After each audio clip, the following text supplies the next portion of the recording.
Greetings, Benjamin J. from Ben's Trains with another in the series. Well, a follow-up on that 1666 that arrived today. As you can see, I've removed the front and rear trucks. Now, the front truck was homemade out of apparently another truck. It's really difficult to say what he made this out of. The rear truck is all right. I just took it off for an expedient for now. Notice it has a weight attached to it. And whoever had this locomotive just really, really abused it. I mean, really, really abused it. Not just painting it, but some of the tool marks on it where they've tried to do things was just, it was in really, really terrible condition. Anyway, I bypassed the E unit. The E unit just wasn't working correctly. And I'm no fan of the E unit in any case. So when I encounter one that's problematic, I bypass it. I got the locomotive up and running. It's actually running quite well considering its condition. Take this around.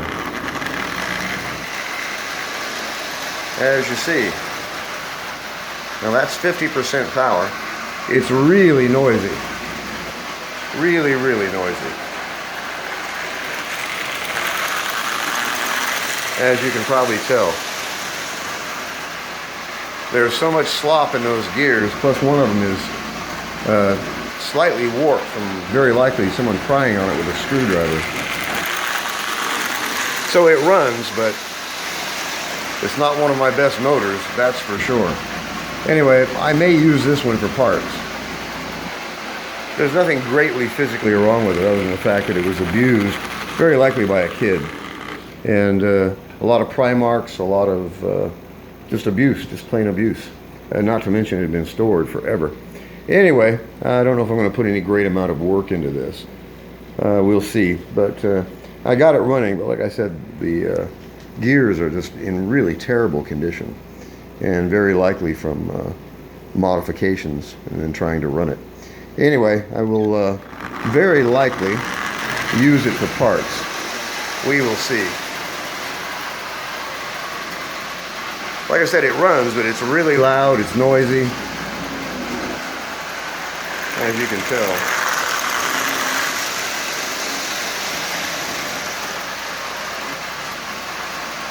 So I could pull those wheels off. This is a smoker, so I've got to change the push rods if I use it in something else. Anyway, the smoke unit doesn't work, so the thing is just majorly trashed. But the high spot of this, of course, the positive part is that I actually bought it to get these two towers. One of these towers usually costs more than I paid for this entire set. I got the two towers and the locomotive for 15 bucks.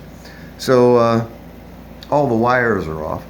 So I'll resolder those. Very likely these are going to work perfectly. There's nothing wrong with them. As you can tell, they're not bent. They're in really decent shape. And they're also quite old. So anyway, I will very likely solder the connections and put some bulbs in these and test them. But I have every confidence they're going to work. I have no doubt about that at all. As far as the locomotive, like I said, the thing has just been abused by a child, it looks like. And they put a lot of work into making this front truck. Lots of work. And this is all melted lead to add weight to it. And then a weight, an adhesive weight added right there. A strap that went across the bottom of the motor, just dreadful, dreadful condition. Anyway, so it took its toll on this motor. There's no doubt about that. There's no telling how long they tried to run it with that truck on there. And it just made an absolute mess of this motor.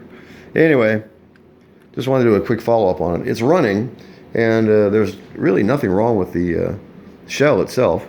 It's missing a screw, of course. No, that one's there.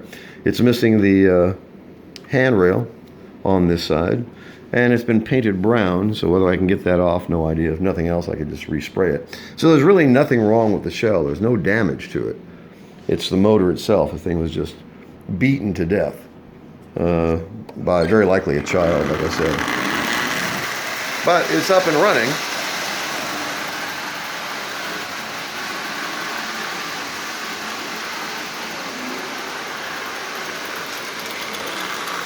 But like I said, it is really, really noisy. So anyway, just a quick follow-up video. As always, if you have any questions, feel free to drop me an email.